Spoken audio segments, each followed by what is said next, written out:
कहानी का शीर्षक है रिश्ते या बेड़ियां। पूरा घर रंग बिरंगे फूलों से और सुंदर सुंदर बिजली वाली झालरों से सजा हुआ था। रिश्तेदारों के गपशप, आपसी चुहलबाजी और रह रहकर जोरदार ठहाके पूरे घर में गूंज रहे थे। थोड़ी देर बाद ही ढोलक की थाप सुनाई देने लगी और साथ ही गाई जाने लगी लाडो और बन्नों के गीत। देर रात तक नाच गाना चलता रहा। रात लगभग 12:30-1 बजे के करीब सब सोने की तैयारी में थे।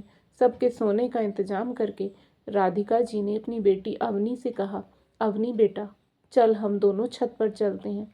कल तो तेरी शादी है। आज हम दोनों माँ बेटी पूरी रात बातें करेंगे। चल, मैं तेरे सिर में मालिश कर देती हूँ। आज तो मैं अपनी लाडो को अपनी गोदी में सुलाऊंगी। यह कहते कहते राधिका जी की आंखें बरस पड़ी। उनके आंसू पहुँचते हुए अवनी कहती है, ऐसे मत रो ना मम्मी। मैं कौन सा विदेश जा रही हूँ। सिर्फ 2 घंटे ही तो लगते हैं मेरठ से रुड़की आने में। जब भी आपसे मिलने का मन होगा तब आ जाया करूँगी मिलने। माँ बेटी सुबह 4 बजे तक ढेरों बातें करती हैं। अगले दिन विदा हो जाती है अवनी मायके से। अपनी माँ की ढेर सारी सीख लिए, मन में छोटे भाई बहनों का प्यार लिए, पापा का दुलार लिए और साथ चाचा चाची, दादी बाबा, मामा मामी, बुआ फूफा, मौसी मौसा, सबकी ढेर सारी यादों के साथ सबका आशीर्वाद लिए। जल्दी आना बिटिया रानी, आती रहना बिटिया, कहते हाथ हिलाते सबके चेहरे धुंधले हो गए थे अवनी के आंसुओं से भरी आंखों में। कार में बराबर में बैठे हुए उसके दूल्हे आशीष ने उसे चुप कराते हुए कहा, अवनी, सोच लो कि पढ़ाई करने के लिए बाहर जा रही हो। जब मन करे चली आना सबसे मिलने। मेरी ओर से कभी कोई पाबंदी नहीं होगी। ससुराल में पहुंचकर दुल्हन का अच्छे से स्वागत सत्कार हुआ। अवनी खुश थी। ससुराल में सभी का व्यवहार बहुत अच्छा था। धीरे धीरे शादी को 1 वर्ष हो गया। इस बीच अवनी मायके 1-2 बार ही मिलने जा पाई। अवनी को तथा उसके माता पिता को यही लगता कि ससुराल में सब इतना प्यार करते हैं, इसलिए अवनी को जल्दी जल्दी मायके नहीं आने देते हैं। अवनी की शादी के लगभग 1.5 वर्ष बाद ही अवनी की दादी का देहांत हो गया। उस समय अवनी आशीष की मौसी की बेटी की शादी में गई हुई थी। जब अवनी ने कहा कि मायके जाना जरूरी है तो आशीष अवनी से कहता है, अवनी, तुम ही बताओ, ऐसे शादी छोड़कर जाएंगे तो मौसी को अच्छा नहीं लगेगा। और दादी जी की तो उम्र हो गई थी, उनको तो एक ना एक दिन जाना ही था। तुम बाद में चली जाना मायके। अवनी चुप रही, कुछ नहीं बोली, क्योंकि माँ ने सिखाकर भेजा था कि अब वही तेरा घर है, जो ससुराल वाले कहे वही करना। 2 महीने पहले हिमांशु भैया की शादी में भी नहीं जा पाई थी। हिमांशु अवनी के मामा का बेटा है, क्योंकि उस समय अवनी की सासू माँ बीमार थी। समय अपनी गति से चल रहा था। अवनी एक बेटी की माँ बन चुकी थी। जब बेटी गर्भ में थी, अवनी को 5वां महीना चल रहा था, तभी उसकी मौसी की बिटिया की शादी पड़ी। तो सासू माँ ने कह दिया कि ऐसी हालत में कहाँ जाओगे अवनी बेटा, कुछ ऊंच नीच हो गया तो और लेने के देने पड़ जाएंगे। अवनी मन ही मन सोचती है, कैसी हालत, सुबह से लेकर शाम तक तो घर के सब काम करती हूँ, ठीक तो हूँ। इस बार उसका मन बहुत था शादी में जाने का, क्योंकि वो ही है कि कभी किसी भी अवसर पर जा ही नहीं पाती है। इसलिए उसने आशीष से कहा, मम्मी जी से बात कर लो और प्लीज़ मुझे शादी में लेकर चलो। फिर मौसी का फ़ोन भी आया था आशीष के पास, तो आशीष ने तुरंत मौसी से कह दिया कि आप लोग जिद करेंगे तो मैं अवनी को शादी में लेकर आ तो जाऊंगा, मगर वहाँ कुछ भी ऊंच नीच हुई तो उसकी जिम्मेदारी आपकी होगी। फिर तो माँ ने और मौसी ने ही मुझे मना कर दिया, रहने दे बेटा, कुछ भी हुआ तो तेरे ससुराल वाले बहुत नाराज हो जाएंगे। वैसे तो ससुराल में अवनी को कोई कष्ट नहीं था, किसी चीज़ की कभी भी कोई कमी नहीं थी, मगर फिर भी उसे लगता था जैसे उसे केवल जिम्मेदारियों का मुकुट पहना दिया गया हो। उसके आने से पहले भी तो लोग बीमार पड़ते होंगे, तो कैसे संभलता था सब कुछ। उसके आने से पहले भी तो उनके घर में शादी ब्याह पड़ते होंगे। तो आज यदि वह ससुराल के किसी समारोह में न जाकर अपने मायके के समारोह में चली जाए तो क्या गलत हो जाएगा। धीरे धीरे दिन बीत रहे थे।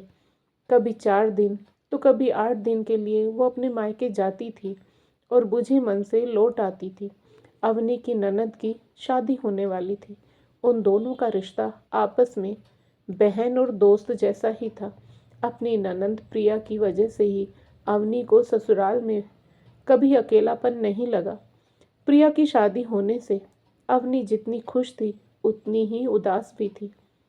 उसके बिना ससुराल की कल्पना भी उसकी आंखों में आंसू भर देती थी। अवनी ने शादी की सारी जिम्मेदारी बहुत अच्छे से संभाल ली थी। उसको दूसरा बच्चा होने वाला है, चौथे महीने की प्रेगनेंसी है। फिर भी वो घर बाहर का हर काम कर रही है। सभी रिश्तेदार अवनी की सास से कह रहे हैं, बहुत किस्मत वाली हो जो अवनी जैसी बहू पाई है। शादी का दिन भी आ गया। आज अवनी के आंसू रुकने का नाम ही नहीं ले रहे थे। दोनों ननद भाभी एक दूसरे के गले लगकर रो रही थी। तभी अवनी की सास उसे समझाते हुए कहती है, ऐसे मत रो बेटा, कोई विदेश थोड़े ही जा रही हो, जब चाहे तब आ जाना। तब प्रिया कहती है, मुझे पता है, ससुराल से मैं जब दिल चाहेगा तब नहीं आ पाऊंगी। उसकी माँ बोलती है, ऐसे क्यों कह रही हो बेटा, माँ के पास क्यों नहीं आओगी तुम? प्रिया कहती है, कैसे आऊँगी माँ? हो सकता है जब मेरा आने का मन करे तब मेरे ससुराल में कोई बीमार पड़ जाए, कभी किसी की शादी पड़ जाए, या कभी मेरा पति ही कह दे तुम अपने रिस्क पर जाओ। कुछ हुआ तो फिर मुझसे मत कहना।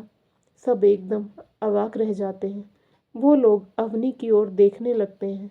तभी प्रिया कहने लगती है, नहीं माँ, भाभी ने कभी मुझसे कुछ नहीं कहा, लेकिन मैंने देखा था उनकी सूजी हुई आंखों को जब उनके दादाजी की मौत पर आप लोग शादी का जश्न मना रहे थे। मैंने महसूस की है वो बेचैनी जब आपको बुखार होने के चलते वो अपने भैया की शादी में नहीं जा पा रही थी। मैंने महसूस किया है उस घुटन को जब भैया ने उन्हें उनकी मौसी की बेटी की शादी में जाने से मना कर दिया था, भाभी के मायके वालों को यह बोलकर कि आप अपनी जिम्मेदारी पर बुलाना। जबकि इन्हीं भैया ने भाभी को विदा कराकर लाते समय कहा था कि तुम यह सोच लो अवनी कि तुम बाहर पढ़ने जा रही हो, जब मन करे तब आ जाना सबसे मिलने।